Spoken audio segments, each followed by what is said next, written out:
Hello, IB biology students. This is Ms. Shealy with today's installment of video lecture notes. So this topic is on 1.2, ultrastructure of cells. So we're starting off with the ultrastructure of cells, talking about the invention of the electron microscope. So we were really making a lot of progress in biological studies, but this started to be hampered by the light microscope because we really just couldn't get a clear image of structures that were smaller than 0.2 micrometers. So for many years, although we were making strides in biology, we just weren't able to really get into what was going on in the cells and what cells were made of. And in the 1930s, an electron microscope was developed in Germany, and it became a large part of many research laboratories in the 40s and 50s. The images that we were able to produce in electron microscopes were 200 times smaller than what we could see with a light microscope, 0.001 micrometers or 1 nanometer. And many previous ideas were shown to be wrong now that we could actually see the actual structure. For example, when we looked at chloroplasts, the dark green blobs within the chloroplast we called grana and thought were droplets of chlorophyll. Once we could see inside with the electron microscope of a chloroplast, we actually found that they were the flattened sacs of membranes that they were, and that the chlorophyll was inside of those flattened sacs. So we were able to see just many detailed things. The ultrastructure of mitochondria was really fascinating. And in the 1950s, it's actually when we named a lot of the organelles because we were able to see them and identify them much more clearly. So what does an electron microscope look like? Well, it is actually very large. The resolution, it has the ability to separate parts within the image. So the light microscope is 0.2 micrometers, and the resolution was limited by the wavelengths of light, and that's why we get blurry images when we look through a light microscope. So the maximum magnification of a light microscope is typically about 400 times. But electron microscopes uses electrons, and electrons have shorter wavelengths than light, so this allows an electron microscope to have a higher magnification. And as I said in the previous slide, electron microscope's resolution is 0.001 micrometers or 1 nanometer. So this is what a electron microscope looks like. So it is very large, sits on a table. It's computer based. You can use the eyepiece or the computer screen. Randolph-Macon has a microscope right down the street from us, and Dr. Foster has been researching the mitochondria in mouse sperm tails, and we typically try and do a field trip to see his electron microscope. So that'll be upcoming in the next month or so. So this is an electron micrograph image. This is what's called a scanning electron micrograph image. So it is able, it's a 3D image. And this is of prokaryotes. So prokaryotes are smaller than eukaryotes, and so they were what we believe to have come first in terms of evolution. They are named prokaryotes. Pro means before, and karyotes means nucleus, so they are before the nucleus came. And this is of E. coli, which is a common type of bacteria, and you can see that this is 1 micrometer. So here is a tutorial that we can try out for cell structure. It's one that I'll just kind of briefly show you the process with it, and then you can go back to it on your own time. All right, so you can see here that we have all 3 different types of cells. We have prokaryotic cell and then the 2 eukaryotic cells that I'll get into in a few minutes.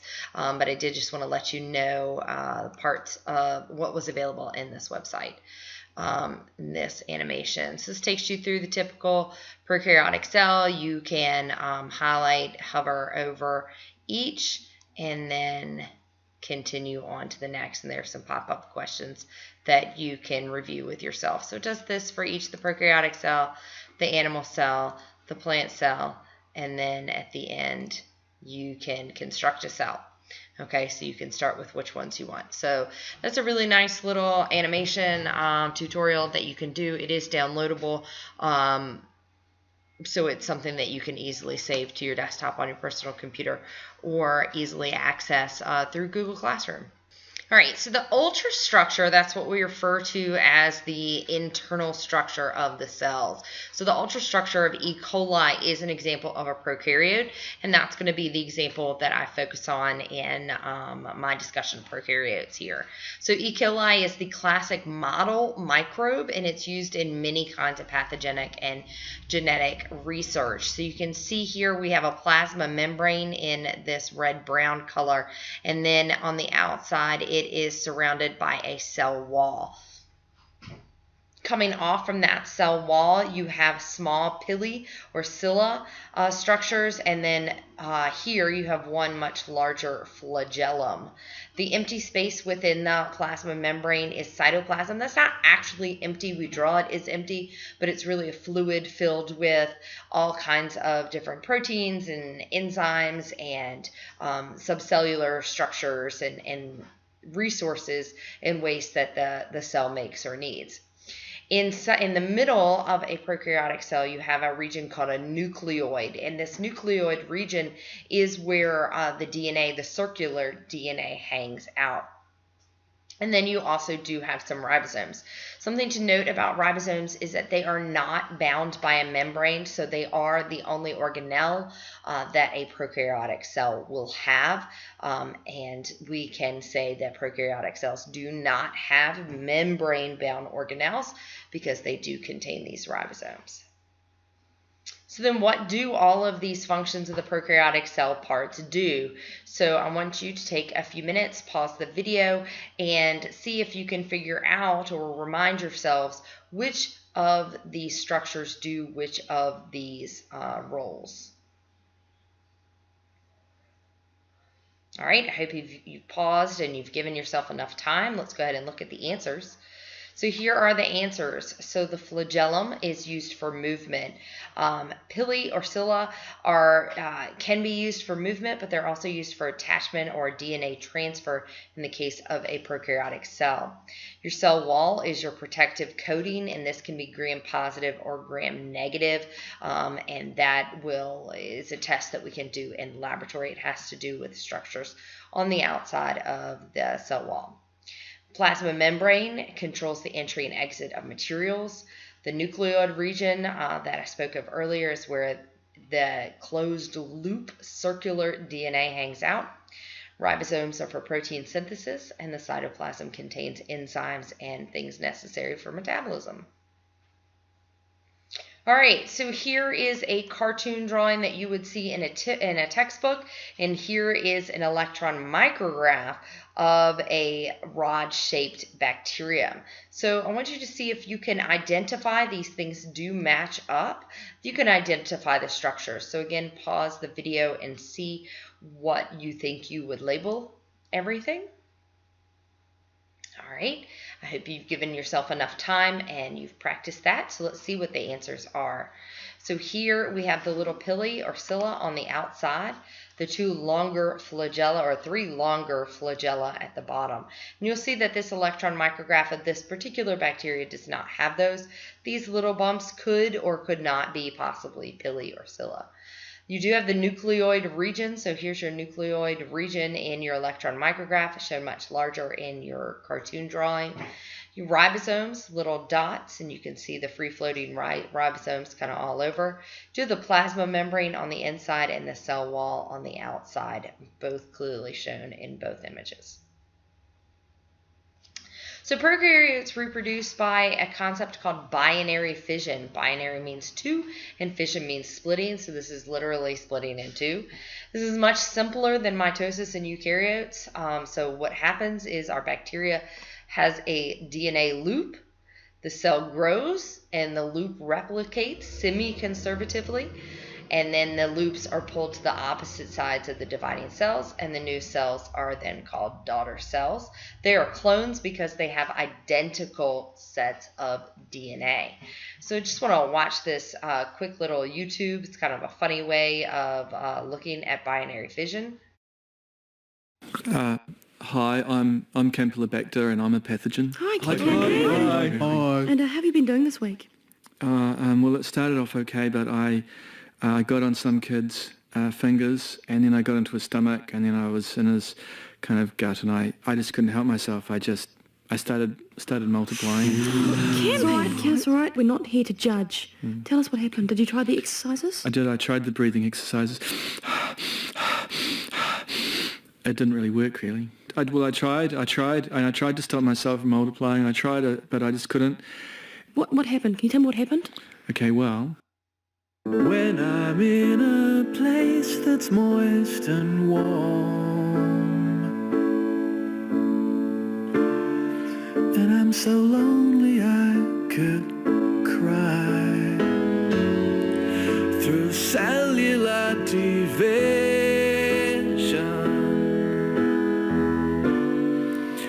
I start to multiply. Given conditions that are favorable, every 20 minutes we will subdivide. 1, 2, 16, 32, 64, 128, 256. Okay! I said 512. I said 1,024. I said 2,048. I said 4,096. 8,192. 16,384. We're going to multiply through your body. We'll multiply exponentially. We'll colonize your intestine. We'll make you sick. We'll make you nauseous. We'll give you diarrhea. We'll multiply, multiply, multiply, multiply.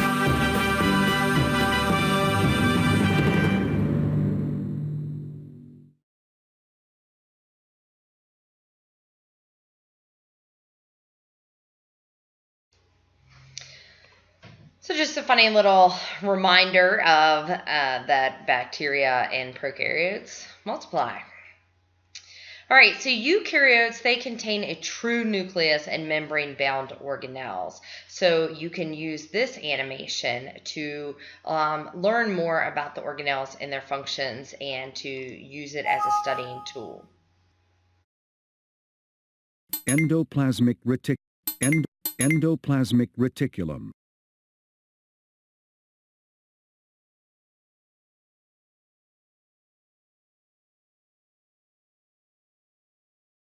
Lysosomes and other specialized vesicles.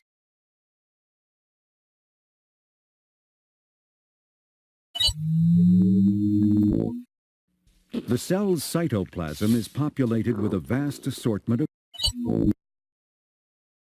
plant cell.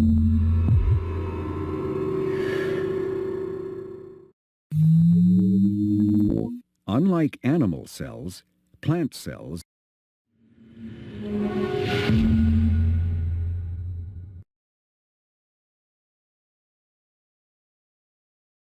cytoskeleton. All right, so here are the functions of eukaryotic cell parts. We are going to practice drawing the eukaryotic and prokaryotic cells in class as well. Just kind of take you through a reminder of what these organelles do. The plasma membrane, this is the outer limit of a cell, of an animal cell. Of course, you have a cell wall for plant cells. But a plasma membrane is going to control the entry and exit of the nutrient waste, and that's drawn simply as a line, single circular line. Nucleus in the middle, it is a membrane-bound nucleus. It does have nuclear pores that is not shown in this drawing.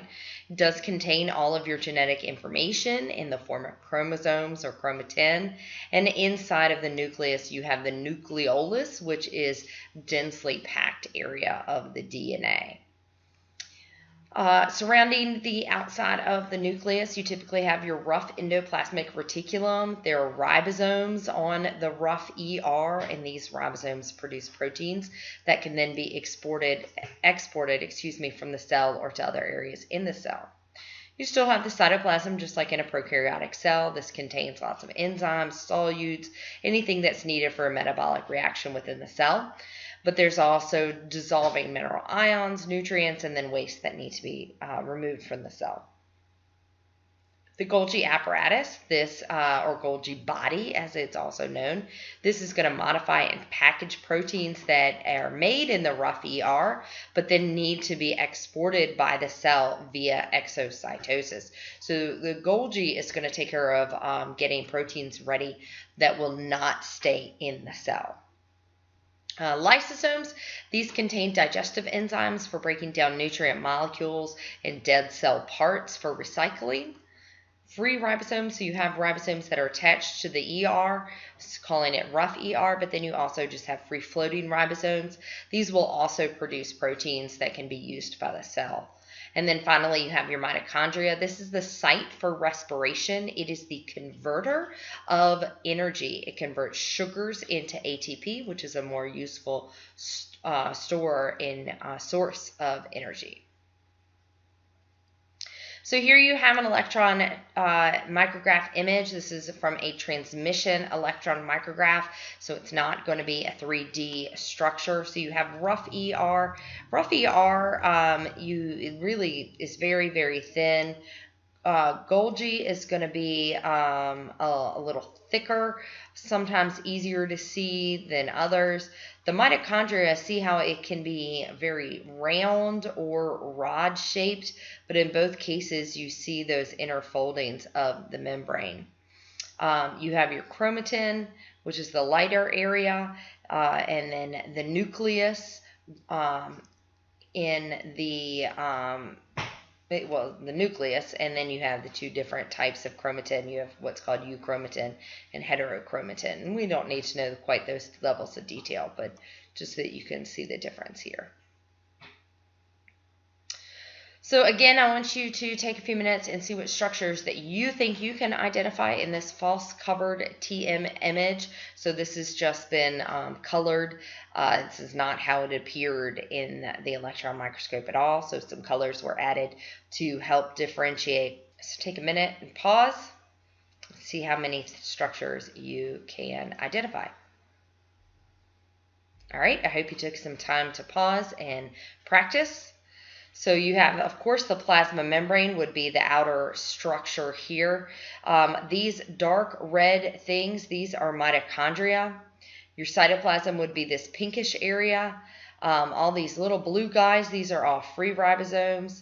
You have your nuclear membrane, which is almost a black line around, and then your nucleolus right in the middle, both coming together to form the nucleus. Little yellow structures are lysosomes. You have some lines right around the outside of your nucleus. That's your rough ER. And then over here, we have some Golgis in here, some more Golgis in here amongst the mitochondria. So this cell has lots and lots and lots of mitochondria. All right, so plant cells have a few extra structures that animal cells don't have. So also, the plant cells don't really have as many lysosomes. You see those more in animal cells. You can see vacuoles in some animal cells, but they are definitely smaller if they are present at all. But the main one that you have starting from the outside, or the main three that you're going to see, is a cell wall. The cell wall is going to be for structure and support. You have chloroplasts. These are going to contain chlorophyll for photosynthesis. And then you have a vacuole, and the vacuole is typically going to be very large and take up the majority of the plant cell. And this is for the storage of water or sugars. And this is referencing that first review structure. You can explore both plant and animal cells there. So there's a few more organelles that I didn't speak of just a few minutes ago. One is something called a microtubule and centriole. And these are really important. They move the chromosomes during cell division. And animal cells have a pair that are called centrioles. And they form what's called a centrosome complex. And so here's your centriole pair. So they are made of microtubules, and you can see you can, when you do your cross section, it could be a longitudinal or just a straight across cross section, but they will look completely different. They are made of a series of microtubules arranged almost like in a star fashion. So you can see it's not a perfect circle going all the way around. It has kind of some points where it's that slightly star shape. And then you can see the microtubules laying long ways across this image. So this is what it looks like in Electron Micrograph, and then this is what they look like in a cartoon drawing. They are 9 sets of triplet microtubules, so you can see that they are in little triplet groups, and they kind of form that star structure that I was talking about.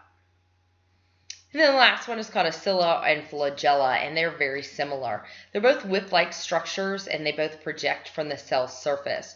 They're both made of 9 double microtubules and then 2 central. So these are pairs. So this is what we saw before with the centrioles, and they're a little bit different and you have those 2 central ones. That's really a key. The flagella are much larger, and you typically only see one on a cell that has a flagella, but cilia are very much smaller than a flagella, and you typically see many of those around the cell. And they are both typically used for locomotion, although the cilia can also be used for creating a current around the cell as well. All right, so that's it for your notes. Make sure you bring any questions to class, and we will be learning how to draw these properly for the IB curriculum as well. See you in class.